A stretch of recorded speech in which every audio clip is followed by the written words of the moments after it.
नमस्कार, शाम के 7 बज रहे हैं। वक्त हो गया फास्ट एंड फैक्ट्स का। मैं हूं आपके साथ, मैं मानसा मलिक और मेरे साथ हैं रूबिका। ये दिखाते हैं आपको आज की बड़ी खबरें पूरी रिसर्च के साथ। फास्ट एंड फैक्ट्स में सबसे पहले आज की स्पेशल रिपोर्ट। अंडमान निकोबार के हैवेलॉक आइलैंड में फंसे सभी सैलानियों को सुरक्षित निकाल लिया गया है। स्थानीय प्रशासन के अलावा नौसेना, वायुसेना और कोस्ट गार्ड के जवानों ने रेस्क्यू ऑपरेशन चलाकर करीब 2500 सैलानियों की जान बचा ली।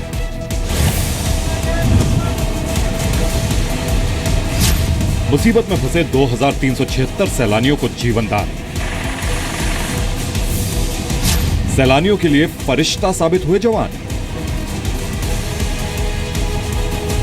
देश की सरहद की हिफाजत करने वाले जवान एक बार फिर मुसीबत के वक्त लोगों की मदद के लिए आ गया है। इम्तिहान कठिन था, लेकिन जवानों ने हिम्मत नहीं हारी।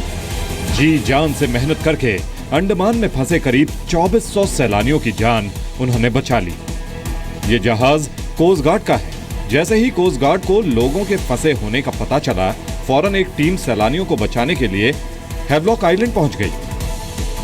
वहां पहुंचते ही कोस्ट गार्ड के जवान अपने मिशन में जुट गए। 2 जहाज कनकलता और राजवीर के जरिए यहां करीब 250 लोगों को एक साथ बचाया गया। दरअसल हैवलॉक अंडमान के पूर्व में स्थित एक द्वीप है। अंडमान की राजधानी पोर्ट ब्लेयर से यह करीब 40 किलोमीटर दूर है। 2 दिनों तक लगातार बारिश की वजह से यहां छुट्टी मनाने आए पर्यटक फंस गए। चक्रवाती तूफान के भी हालात बन गए। मुसीबत में फंसे सैलानियों में कुछ विदेशी भी थे। कुछ सैलानी नील आइलैंड में भी फंसे थे। ऐसी हालत में लोगों को बचाने के लिए अंडमान प्रशासन ने सेना की मदद मांगी। कोस्ट गार्ड के अलावा नौसेना ने भी 7 जहाजों को रेस्क्यू के काम में लगाया। साथ ही 6 हेलीकॉप्टर भी लोगों को बचाने में जुट गए।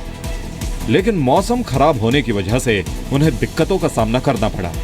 शुक्रवार को मौसम ठीक होते ही बचाव के काम में तेजी आ गई। सभी पर्यटकों को एक एक कर पोर्ट ब्लेयर पहुंचाया गया।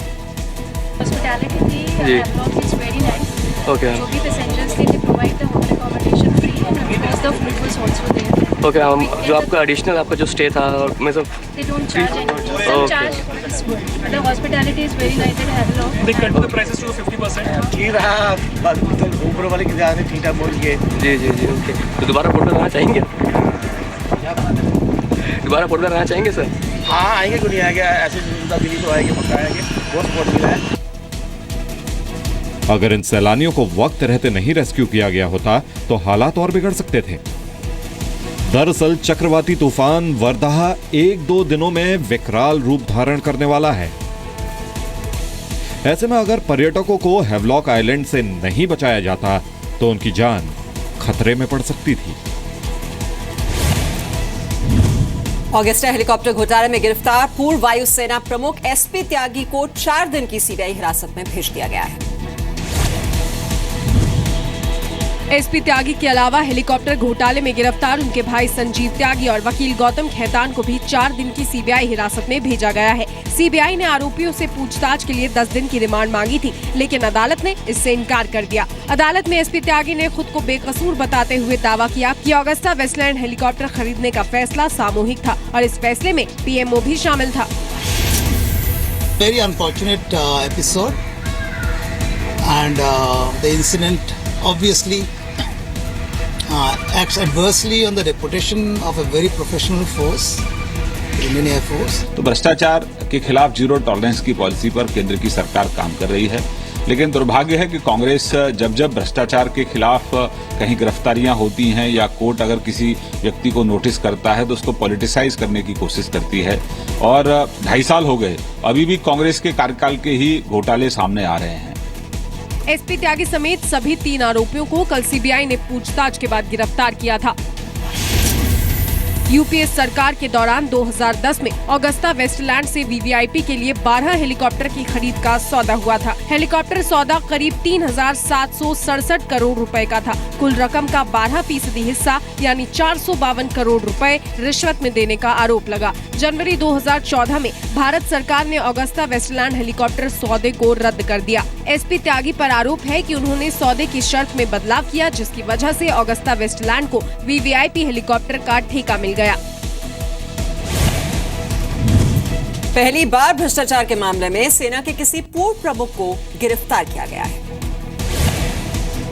तो नोटबंदी को लेकर पीएम मोदी ने एक बार फिर से विपक्ष पर निशाना साधा है। पीएम ने आरोप लगाया है कि उन्हें संसद में बोलने नहीं दिया जाता।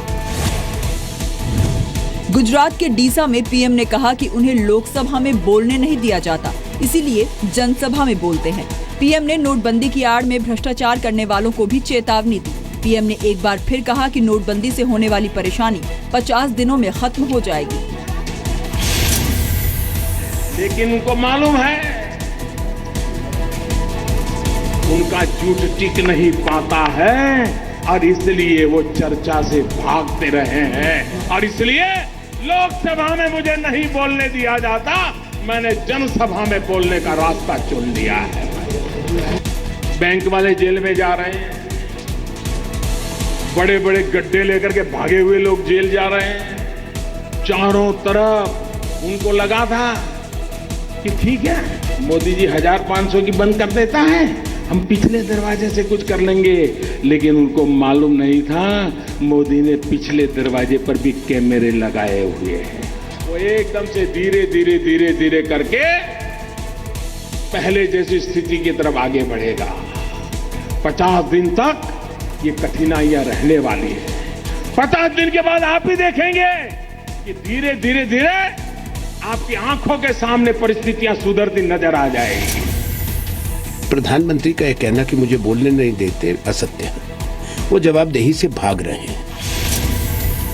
नोटबंदी के फैसले की वजह से संसद के शीतकालीन सत्र में कामकाज नहीं हो पाया है। राज्यसभा में विपक्ष नोटबंदी पर चर्चा के दौरान पीएम की मौजूदगी चाहता है, लेकिन सरकार इसके लिए तैयार नहीं।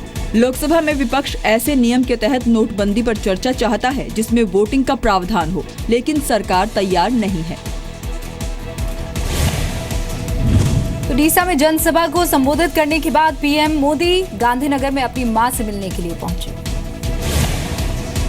नोट बैन के बाद जहां लोग नकदी के लिए बैंक और एटीएम की लंबी लंबी लाइन में धक्के खा रहे हैं, वहीं कुछ लोग ऐसे भी हैं जिनके पास नए नोटों का जखीरा मिल रहा है। इनकम टैक्स विभाग ने कर्नाटक के चित्रदुर्ग और हुबली में एक हवाला कारोबारी के ठिकानों पर छापेमारी की। कारोबारी ने बाथरूम में बने गुप्त तहखाने में करोड़ों रुपए छिपा कर रखे थे। खास बात यह है कि ज्यादातर रकम 2000 के नए नोट में थी। जब इन नोटों की गिनती हुई तो पता चला कि कुल मिलाकर 5 करोड़ 70 लाख रुपए नए नोट में है। इसके अलावा 90 लाख रुपए 500 और 1000 के पुराने नोट भी थे। नकदी के अलावा 32 किलो ज्वेलरी भी मिली है। दूसरी तरफ तमिलनाडु के रेत खनन कारोबारी शेखर रेड्डी के खिलाफ इनकम टैक्स की कार्रवाई जारी है। आज वेल्लोर में शेखर रेड्डी के ठिकाने से 24 करोड़ रुपए नए नोट में मिले। कल चेन्नई में तलाशी के दौरान 10 करोड़ रुपए नए नोट के साथ करीब 106 करोड़ रुपए बरामद हुए थे। साथ ही 127 किलो सोना भी जब्त हुआ था। नोट बैन के बाद से अब तक 200 करोड़ रुपए से ज्यादा देश भर के अलग अलग इलाकों से बरामद किए जा चुके हैं। नोट बैन के बाद 2000 करोड़ रुपए से ज्यादा के काले धन का खुलासा हो चुका है। इनकम टैक्स विभाग के मुताबिक 400 से ज्यादा मामलों में छानबीन की जा रही है। 30 से ज्यादा गंभीर मामलों को जांच के लिए ईडी और सीबीआई को सौंपा गया है। नोट बैन के बाद दक्षिण भारत के 2 राज्यों तमिलनाडु और कर्नाटक में सबसे ज्यादा नए नोट बरामद हुए हैं। जम्मू कश्मीर की बीजेपी पीडीपी गठबंधन में दरार नजर आ रही है। कैबिनेट की एक मीटिंग में बीजेपी के एक मंत्री के रवैये से नाराज होकर महबूबा मुफ्ती बाहर चली गई। सूत्रों के मुताबिक शुक्रवार को कैबिनेट की बैठक में पुलिस सेवा में सुधार को लेकर चर्चा चल रही थी। महबूबा कश्मीर पुलिस सेवा में बदलाव चाहती हैं, लेकिन बीजेपी के एक मंत्री उनसे सहमत नहीं थे। इसके बाद गुस्से में महबूबा मीटिंग हॉल और सचिवालय छोड़कर चली गई। हालांकि बाद में उप मुख्यमंत्री निर्मल सिंह की अगुवाई में कुछ मंत्री महबूबा को मनाने उनके घर पहुंचे।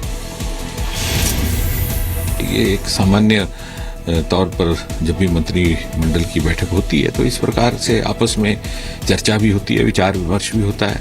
नहीं, ऐसा नहीं है। गठबंधन सरकार अपने सामान्य ढंग से अपना दायित्व निभा रही है और मुझे नहीं लगता कि इसमें बहुत अधिक विश्लेषण करने की आवश्यकता है। सत्तारूढ़ के दोनों सियासी दल जो हैं उनमें आपसी कोई ना तो सियासी ना कोई आइडियोलॉजिकल मेल है, लेकिन chief minister first among equals होते हैं। उनका वहां से चले जाना जो है वो एक गवर्नेंस को बहुत बड़ा धक्का है और एक अच्छा संदेश लोगों को नहीं जाता। 2014 में जम्मू कश्मीर विधानसभा का चुनाव बीजेपी पीडीपी ने अलग अलग लड़ा था। विधानसभा चुनाव में किसी पार्टी को बहुमत नहीं मिलने पर बीजेपी पीडीपी ने गठबंधन का फैसला किया। बीजेपी के समर्थन से मुफ्ती मोहम्मद सईद के नेतृत्व में गठबंधन सरकार बनी। मुफ्ती के निधन के बाद उनकी बेटी महबूबा मुफ्ती गठबंधन की नेता बनी।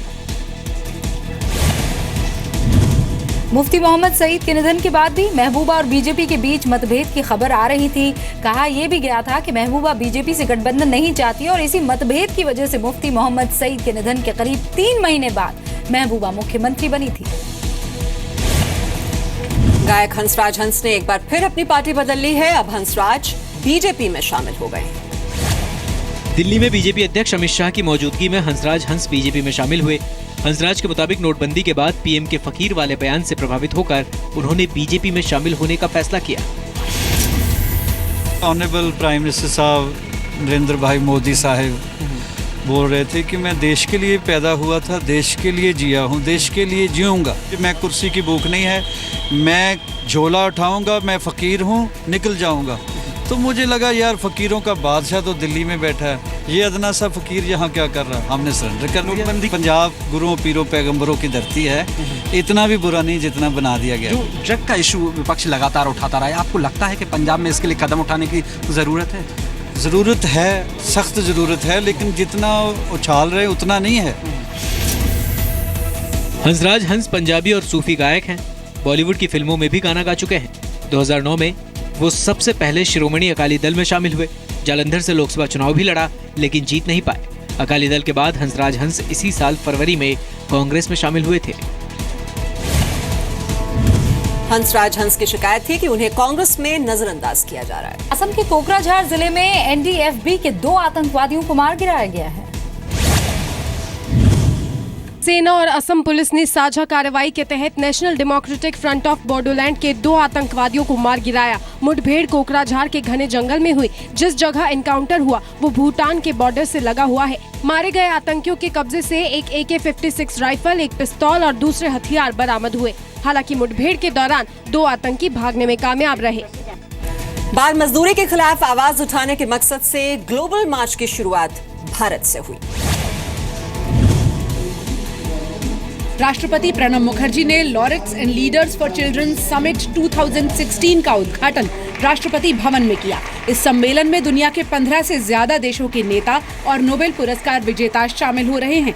शांति के लिए नोबेल पुरस्कार जीतने वाले कैलाश सत्यार्थी के नेतृत्व में ये मार्च हो रहा है। यहाँ से जो निचोड़ निकलेगा वो हम दुनिया के प्रत्येक राष्ट्रपति प्रधानमंत्री को भेजेंगे, दुनिया के हर राष्ट्राध्यक्ष को, और कोशिश करेंगे कि इतनी मजबूत जो आवाज़ निकल रही है बच्चों के हक में, उसको दुनिया का हर राष्ट्राध्यक्ष शासनाध्यक्ष सुने।